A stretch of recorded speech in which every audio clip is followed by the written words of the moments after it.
My name is Rosie Goldsmith and welcome to my Riveting interview series, conversations with authors from all over the world. My nickname is Rosie the Riveter, and one of my great passions is introducing readers to riveting writers. You may already know The Riveter, our magazine of international writing, as well as our online riveting reviews and riveting reads. They're all dedicated to giving foreign writers in English translation the prominence they deserve, which is exactly what I want to do with this series of riveting audio and video interviews. They're all free via our website, eurolitnetwork.com. Welcome to today's riveting author. Today, I'd like to introduce you to Hamid Ismailov. Hamid was born in Kyrgyzstan and moved to Uzbekistan at a very young age, and then lived there for a couple of decades. And then, in fact, the next part of the story, he came here to the UK. So he's been living in the UK since 1992. Now, I'll let you continue your own story, Hamid, but first of all, I want to know, what does your Uzbek identity mean to you? It's my connection, I think, with my past. I was brought up mostly by women.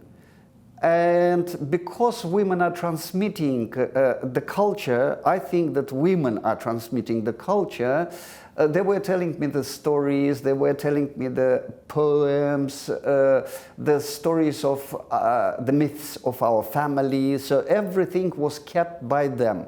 So therefore, it's my connection to these beautiful women which were surrounding me in my childhood. But what about the Uzbek language for you? Do you speak Uzbek at home? Do you speak Russian? Because you write in Russian as well.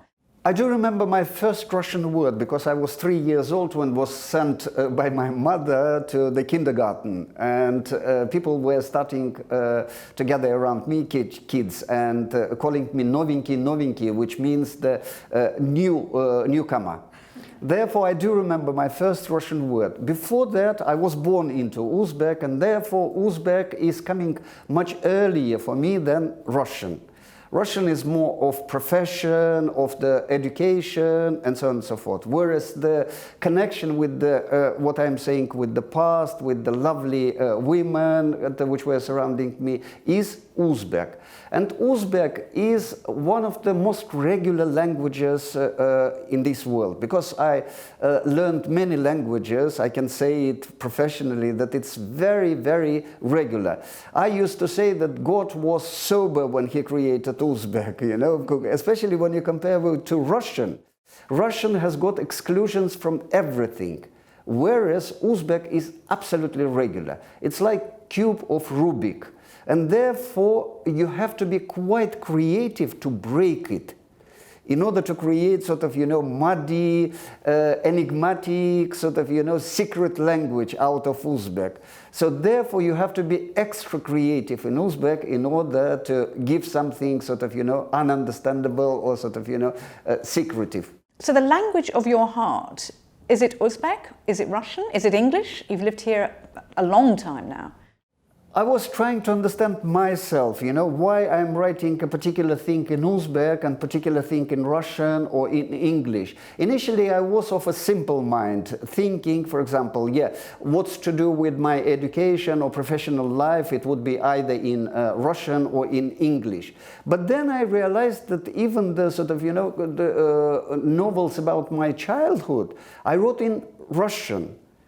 Because Russian was the franca lingua in our community, because all of a sudden I realized that though I considered my neighborhood as traditional Uzbek one, but one sleepless night I decided to write down all our neighbors. And it turned out that there were Koreans, Gypsies, Jews, Mordva, Chechens, all kind of Ukrainians, Russians, and so on and so forth. It was, in fact, Noah's Ark from the very beginning.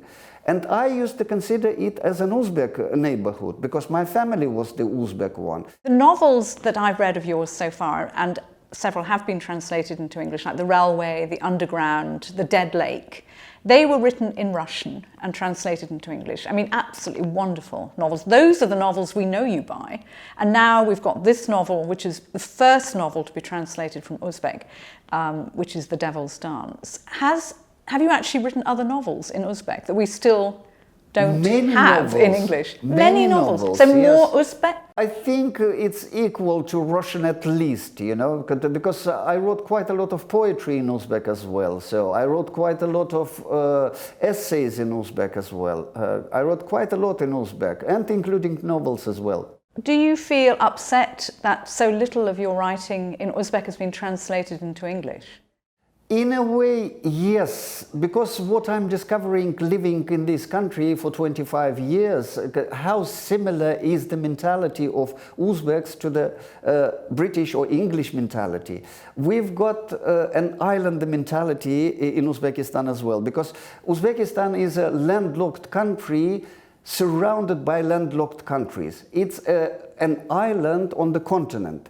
So on one side you've got the mountains, on the other side you've got the deserts, on the third side you've got the steppes. And people are very similar to English people, you know, for example, court culture is the same, etiquette plays everything for Uzbeks. They consider that there is only one country in the world, it's Uzbekistan. There are lots of similarities, and therefore I'm discovering this similarity, and therefore I'm thinking that my novel, the Uzbek novels, would work in English much better than in Russian, for example. The problem is finding more Uzbek translators. Your translator, Donald Rayfield, had to teach himself Uzbek in order to translate The Devil's Dance. I mean, it's a remarkable story of translation. Not only is it a wonderful novel, it's going to be a long haul until your writing in Uzbek has also been translated. But tell me about The Devil's Dance, because it's an historic novel. Not only is it about history, it's also historic because it is the first Uzbek novel to be translated into English. Initially, I was thinking to write something which connected this country, because I love this country and I have to pay tribute to this country as well, because I'm living for 25 years. I never lived so long in any other countries. Therefore, I wanted to write something which is connecting this country to Central Asia, to Uzbekistan in particular. And I came up with the idea to write something about the Great Game.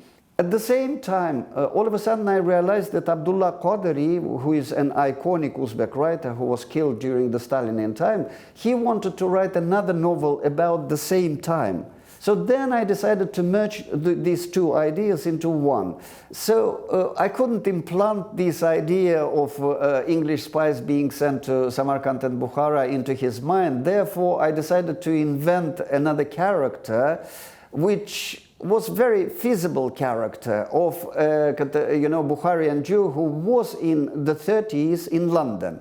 There were delegations of musicians, and because music was represented mostly by Bukharian Jews, yes, because they kept the tradition of court music. Therefore, they've been to London for the festivals, and one of them is bringing all the richness of these stories into the prison cell and tells these stories to entertain people. But Abdullah uses them in his mind for his novel. So I merged these two lines into one novel. Now, you have a very special relationship with poetry. Not only are you a poet, but you've included in this novel some ecstatic, beautiful poetry.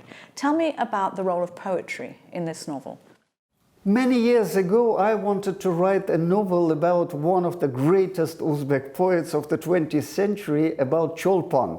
I was in the writer's retreat in Uzbekistan talking to the son of Abdullah Qaderi about my idea about the novel which I wanted to write with the main character as Cholpon. And he said, why you don't write? He was a bit envious, and he said, why you don't write about Abdullah Qaderi rather than about Cholpon?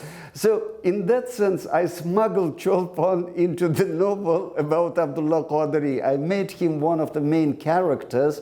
And because Abdullah Qaderi, he himself loved Cholpon, and he said, these kind of poets come, in 100 years, once in 100 or 1,000 years about Cholpon. He loved Cholpon, and their friendship was one of the best friendships which I know from the history of mankind. And therefore I smuggled at the same time through Cholpon lots of the poetry, because poetry plays enormous role in the Uzbek literature. Basically, all Uzbek literature before Abdullah Qadari was written in poetry. All the novels were poetic novels. You've created a novel about one of the first novelists, so it works on so many levels. I mean, it is, it's Arabian Nights, it's a bit of Solzhenitsyn, it's a bit of Helen of Troy, Game of Thrones. There's so much in it. Do you yourself identify with Abdullah? I wish.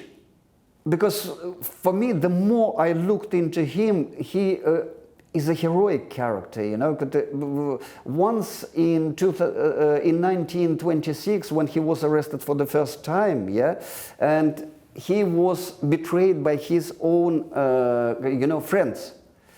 And at last, when he was given the last word, he said, "It's better if you kill me, if you sentence me to death, because I can't return to these friends, and look into their eyes."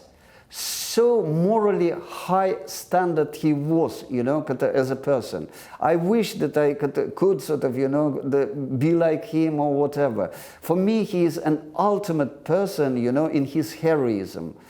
And one of the tasks of this novel was about, the power of his creativity, which stands against the situation which is utterly against the creativity. The brutality of the Stalinist era, his imprisonment, he is in prison. And his death. He is in prison, in fact, When people are thinking just about survival, when people are thinking just about what they left in this world or whatever, how they could sort of deal with their death and so on and so forth. But he is creating at the same time. The Devil's Dance is a landmark. It is the first Uzbek novel to be translated into English. It's also just won the EBRD Literature Prize. What does that mean to you? To me, it's a tribute to Uzbek literature, because Uzbek literature is God-forgotten literature, especially in the West. Nobody knows who are the Uzbeks. There was a case when, sarcastically, when considerably Nobel Prize was given to sort of unworthy writers, one French journalist sarcastically wrote, "Next year we should expect some obscure Uzbek writer to be given it just because he lives under the dictatorship." And I was offended, because there are plenty of Uzbek wonderful writers. There are Central Asian writers, and nobody knows about them. Therefore, it's a tribute for me. It's a tribute to Central Asian literature, to the wonderful Uzbek literature, which boasts a wonderful past. For me, it's a tribute to people like Abdullah Qadari. For me, it's a tribute to people like Oyxon, to our women who are keeping this culture and passing it to the future. For me, it's a tribute, first of all, to our Uzbek literature and Uzbek language. Hamid Ismailov, thank you very, very much indeed. Would you now be kind enough to read an extract from The Devil's Dance? And you're going to read a little bit in Uzbek and some in English. The English translation is by Donald Rayfield, and it's been published by Tilted Axis Press. O'sha yil kuz o'zgacha chiroyda keldi. Shahar kezib ko'kchadagi yangi tushgan tramvay bekatdan huvullagan ko'chalar bo'ylab uyga qaytasanmi? Samarqand darvozasidagi sinchu guvala devorlar ortiga ko'z qirini tashlaysanmi? Toliqib o'z bog'ingga chiqasanmi? Ko'k osmon ostida alvon-alvon ranglar. Sarg'ishu qizg'ish barglar negadir bu ko'sak qovjiramay, shoxi butoqlardan uzilmasdan go'yoki musaffo va osuda havoda qishlarga dovur yalt-yalt hilpiragusidek. Shunday esa-da, siljimas havoda-yu, qartaygan ushuq quyoshda allaqanday hazinlik-u achchiqlik, ko'zga bo'lmasa-da dimoqqa sezilardi. Uzoqlarda yoqilgan cho'p u xazonni elas-elas isimidi bu tahirlik, kim bilsin. Autumn was particularly fine that year. Wherever you happened to be, walking home down the empty streets from the new tram stop, or casting an eye over the clay walls of Samarkand Darwaza district, or going out after an exhausting day into your own garden to admire it, there was every imaginable color under a bright blue sky. In autumns like this, the yellow and red leaves don't fall, but stay on the branches of the trees and shrubs, as if they mean to quiver and shine there in the pure, translucent air right until winter. But this motionless air and the tired sun's cooling rays already hint at grief and melancholy, more by their scent than their appearance. Could this bitterness emanate from the smoke coming from the dry leaves being burned some distance away? Who knows? Thank you to today's riveting author. My name's Rosie Goldsmith, and thank you for watching and listening to our riveting interview, conversations with authors from all over the world. You can find our riveting interviews, reads and reviews on our website, eurolitnetwork.com.